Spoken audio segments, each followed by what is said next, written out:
know Governor Abbott of Texas is supposed to make some sort of an announcement in the next hour on an Eagle Pass. I don't know if you know anything about what's coming there. Of course, the big news this week is the fact that the Republicans killed that border deal, and looks like maybe we'll get a foreign aid bill without that. But let's start with Texas. Do you know what's coming next hour? Have any idea? No idea what the governor is going to do. The only thing is, people ask me, do the state, in this case, does the state of Texas have a role in Homeland Security? Absolutely. But it's got to be coordinated. There has to be communication with the U.S. Border Patrol, because after all, the Border Patrol is the one that has that primary responsibility. So I think we ought to work together, but to do announcements without talking to people and all that, I don't think that's the best way a team should work together. I certainly want to work with the governor. I certainly want to work with the state of Texas. I used to do the budget for the state when I was there. So I'm very familiar with the good men and women. But again, it's got to be together and not doing Lone Ranger politics. And speaking of politics, what about this week with the way that border deal did not come together? There's this big $118 billion supplemental, supposed to have all the foreign aid, plus the border security. Now, the Republicans killed the border security part. It looks like the foreign aid bill still has a chance. I know it cleared a key hurdle in the Senate today.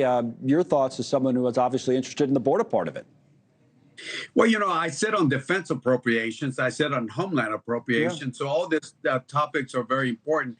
And as you know, I certainly support Israel. I certainly support Ukraine and Taiwan and the border security. And our Republican colleagues for months and months and months said, we're not going to do this foreign aid unless if we secure the border. So here we are. One of the toughest, in my opinion, one of the toughest border security provisions that I've seen is now being rejected.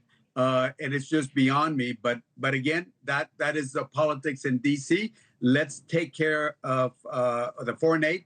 I sit on on Homeland Appropriations, and right. David Joyce, my Republican chairman, we're going to do everything possible to have a good Homeland Security bill. Well, how do you think once it does get over, say for argument's sake, it does get out of the Senate, in the House, though, after everything that's happened this week, you think that bill, no border security, but all the rest of the money, actually has a chance in the House?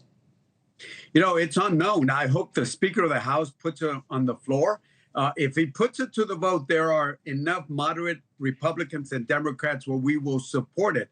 There'll be some far left, far right that won't support it, but a lot of us will support it. But it depends on the Speaker. Will he put it on the floor? Let the will of the House prevail here and put it for a vote to the floor. Okay, Congressman Henry Cuellar, a Democrat from Texas. Thanks so much for watching. Just go to joinnn.com to find News Nation on your television provider. And don't forget to click the red subscribe button below to get more of News Nation's fact-driven, unbiased coverage.